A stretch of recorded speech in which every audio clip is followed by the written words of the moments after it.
Israel থেকে এবার আরও ১১০ জন ফিলিস্তিনি মুক্তি পাচ্ছে।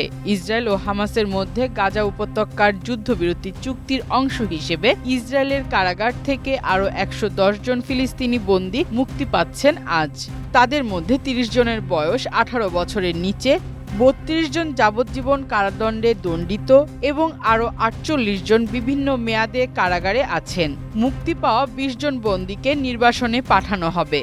ফিলিস্তিনি প্রিজনার্স ক্লাব এক বিবৃতিতে বলেছে, বৃহস্পতিবার ৩০ জানুয়ারি ১১০ জন ফিলিস্তিনি বন্দীকে মুক্তি দেয়া হবে।